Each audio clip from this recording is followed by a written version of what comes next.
Tommy Pham's going to have to deal with Ranger Suárez in this Game 7 tonight. 0.94 ERA in 8 career postseason games, 5 starts, lowest by any pitcher since the earned run was officially tracked in 1913.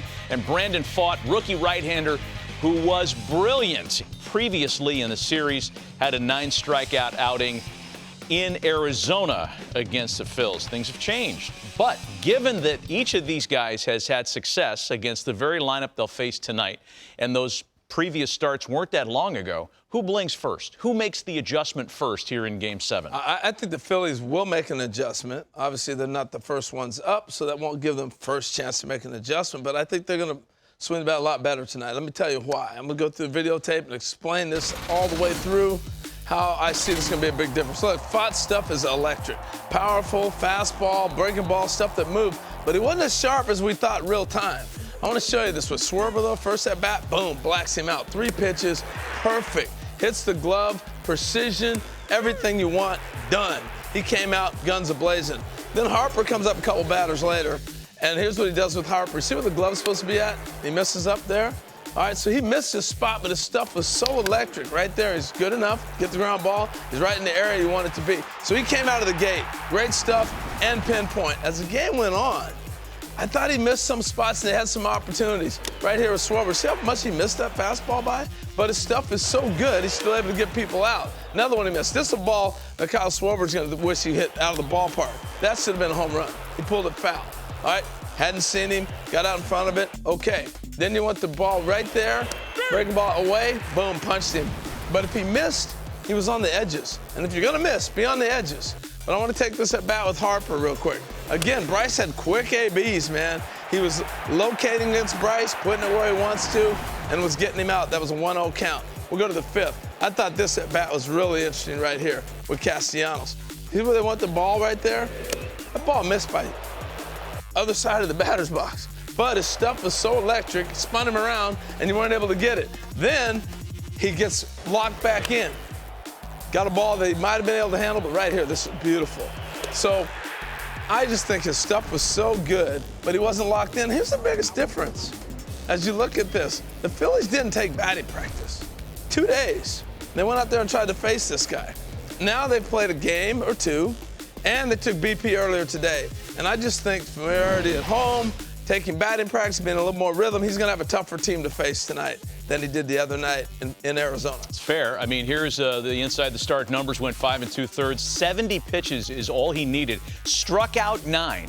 Didn't walk a batter. And what we know about the Diamondbacks and their plan is that, good or bad, starters out there for no more than 2 turns through the lineup. Yeah. 5 innings, 89, 88 pitches, whatever might come and I first. think that because there's so much veterans and they talk amongst each other, I think they'll make an adjustment. And I'm not saying they're going to beat this kid up. This kid's got electric stuff. But I think they'll have better at-bats, better approach. They'll be back on. No, the best point you made there is the fact that they're going to be able to see him a second time. They had never faced him before. And, you know, obviously. Should I have stopped? Yeah, well, that right there, I think that plays a big part of it. I mean, anytime you're going up against a guy you've never seen before, it's always going to be advantage pitcher. Yeah. So what about on the other side of the scorecard, Alex? Ranger Suárez also really good previously in this series. Same Diamondbacks lineup tonight. What are the adjustments there? Not just good previously in this series, throughout, you know, this whole postseason, including last year's postseason. I just want to go back through a few of these at-bats that he had his last game to kind of show what makes him effective. The thing about Ranger Suárez, he can throw any pitch at any time. Very unpredictable. Here, 2 back-to-back sinkers in on Corbin Carroll, and then the changeup off that same tunnel. Now, they've been pounding Corbin Carroll in all day. He's got to be able to make an adjustment. Starting off here, Moreno, 2 sinkers away. Then he goes to that breaking ball, trying to backdoor him there. And then change up away, gets the swing and miss, and then freezes him with the fastball. After all that off speed, 93 looks like 95 right there. Yep. And just froze him. Here against Christian Walker, starts him off with a little sinker, goes up and in on him, 91, and that's all over him, and then gets him way out in front on that curveball, just getting that in between, late on the fastball, way out in front on the off-speed pitches. Here against Tommy Pham here. I mean, he just basically put him in that rocking chair, starts him off with the changeup away, goes fastball in, back away with the changeup, gets the foul ball right off the end of the bat, back away with the changeup there, and then brings in the back foot breaking ball there to strike him out. The thing about Ranger is that it's anything at any time. He changes speed so well. He goes in and out, not afraid to pitch inside. For a catcher, he's like a dream to catch because it allows you to open up the game plan. You have so many different options to get guys out with, whether it's the changeup, the curveball, the fastball. It's all in play, and that's what makes him so effective. And the thing I saw there, too, what he did to Tommy Pham, he mixed up tempo. Oh, yeah. You know, he went quick.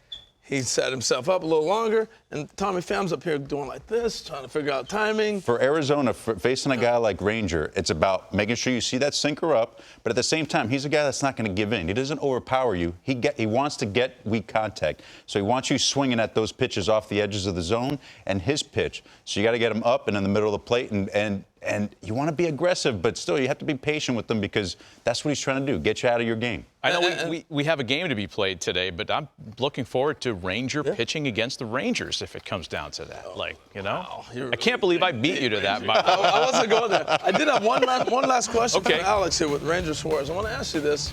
He's, again, back-to-back within 4 or 5 days seeing the same team. Yeah. As a catcher, what are you trying to do here? Because Arizona's feeling pretty comfortable seeing him this time around. So this is the good thing about Ranger and why he's been able to have success like this is because there's multiple ways he can get the same hitter out. Well, a guy like Pfaadt, somebody with some that power stuff where it's either it's going to be a hard fastball, hard breaking ball, you're limited in the way you're getting those hitters out. With him, he can get you out with the fastball up, fastball down, curveball, changeup. It's all in play. And that's what makes him so effective multiple times through the order and multiple times facing the same team.